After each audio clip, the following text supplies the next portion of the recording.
when you talked about Pythagoras theorem, and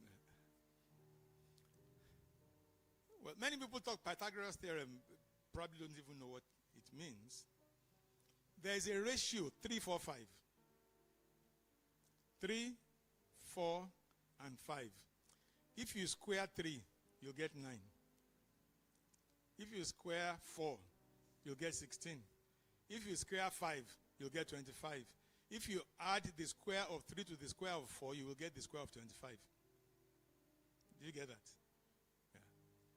Yeah. It is the fundamental means of getting a perpendicular. So that when you make a pillar and you load it, the pillar will be taking only compression, and it can take it, even if it's made of mud. But once it's a little skewed, it will be taking tension. Which mud, even concrete, cannot take tension. That is why you reinforce it with metals.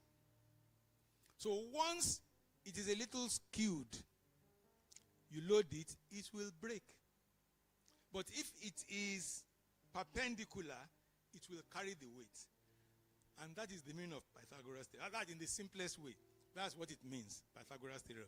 You maintain the ratio 3, 4, 5. There are many other ratios that do the thing. I mean, even non-integers. But once you are able to make sure that those 3 sides of a triangle maintain such that when you add the other 2, it gives you the square. Add the square of the other 2, give you the square of the third one. You are assured that the thing is perpendicular. A young boy goes to school in Nigeria. After primary 2, primary 3, primary 4, or JS2, they say, he doesn't understand geometry. Kolokoshe. That's where he's supposed to have learned 3, 4, 5. And are you surprised that you see doors that are going like that? So, like Mrs. Osai said, it is not possible to build the pyramid if you don't know that theorem. And it was built long, long, long before Pythagoras was born.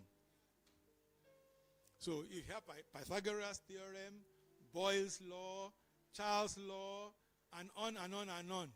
If you hear cosine rule, it's because it's not an European that put it forward. Cosine rule was put forward by some Baghdad mathematician of the Beit al-Hikmah, House of Wisdom, in those days when the Arabs had hold of science. You talk of algebra. Algebra is an Arabic statement, al-jaba wa makabala. So when you say salam alaikum, they say wa alaikum. Wa means and. Salam alaikum means peace be unto you, and say and to you too, peace. That's meaning of salam alaikum wa alaikum. So when you talk of aljabar wa makabala, it means squaring and separating. That's what algebra is. So it's aljabar, but European mispronunciation turned it into algebra. Algorithm is the European mispronunciation of the name of the mathematician Abdullah ibn al-Khwarizmi.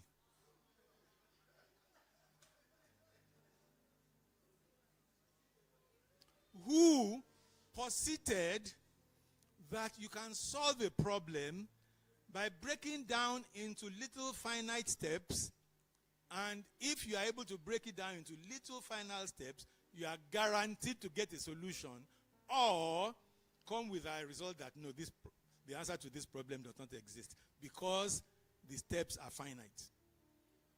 If the steps are not finite, it is not an algorithm. Abdullah ibn al-Khwarizmi does not approve of it. It's a procedure. And you can do it forever till Jesus comes. You won't get an answer.